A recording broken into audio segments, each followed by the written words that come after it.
அதே போல திமுக ஆட்சிக்கு வந்த பிறகு வீட்டு வரி 100% உயர்த்திட்டாங்க. வீட்டு வரி 100% உயர்வு, கடவரி 150% உயர்வு, மின் கட்டணம் 67% உயர்ந்து விட்டது. இன்றைக்கு வீட்டு வரி ஒவ்வொரு ஆண்டும் 6% உயர்த்தப்படும்.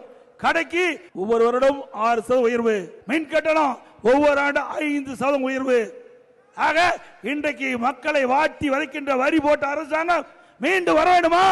இந்த பகுதி மாநகராட்சி, இந்த மாநகராட்சியில கட்டணம் நீங்க பாத்தீங்கன்னா வரியில் அதிமுக ஆட்சியில் 1000 சதுரடி கட்டினா 37,800 ரூபா கட்டட கட்டணம் பிளான் அப்ரூவ் கட்டினா போதும்.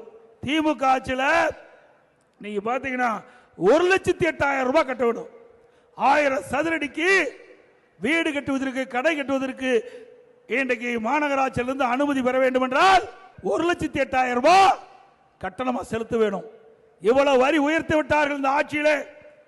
அது மட்டுமல்ல, இன்றைக்கு கட்டண உயர்வு, விலைவாசி உயர்வு சிந்திச்சு பார்க்க வேண்டும்.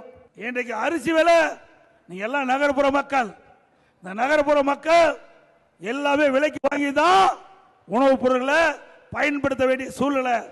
அதிமுக ஆட்சியில் 1 கிலோ அரிசி விலை 40 ரூபாய், திமுக ஆட்சியில் 1 கிலோ அரிசி 75 ரூபாய், 35 ரூபாய் 1 கிலோக்கு ஏறி போச்சு. இன்னைக்கு சர்வசாதாரணமா ஒரு வீட்டுக்கு 20 கிலோ வாங்கன்னு சொன்னா 700 ரூபாய் மாசத்துக்கு நம்ம செலவழிக்க வேண்டும். பொன்னி புழுங்கல் அரிசி அதிமுக ஆட்சியில் 42, திமுக ஆட்சியில் 75. இட்லி புழுங்க அரிசி 1 கிலோ அதிமுக ஆட்சியில் 30 ரூபா, திமுக ஆட்சியில் 55 ரூபா 1 கிலோ. கடல் எண்ணெய் எல்லா வீட்லையுமே நம்ம எண்ணெய் பயன்படுத்துறோம். இன்றைக்கு பெரும்பாலும் கடல் எண்ணெய் தான் நம்ம வீட்டில் பயன்படுத்துறோம். 1 கிலோ 130 ரூபா அதிமுக ஆட்சியில். இன்றைய தினம் திமுக ஆட்சியில் 200 ரூபாய்க்கு விற்குது. 1 கிலோ 70 ரூபா நாம அதிகமாக கொடுத்து விலைக்கு வாங்க வேண்டி இருக்குது. நல்லெண்ணெய் 1 கிலோ அதிமுக ஆட்சியில் 250 ரூபா, திமுக ஆட்சியில் 500 ரூபா, 100 மடங்கு ஏறி போச்சு. அதோட தூரம் பருப்பு 1 கிலோ 74 ரூபா, இன்னைக்கு திமுக ஆட்சியில் 120 ரூபா. உளுத்த பருப்பு 1 கிலோ 79 ரூபா அதிமுக ஆட்சியில், இன்னைக்கு 120 ரூபா.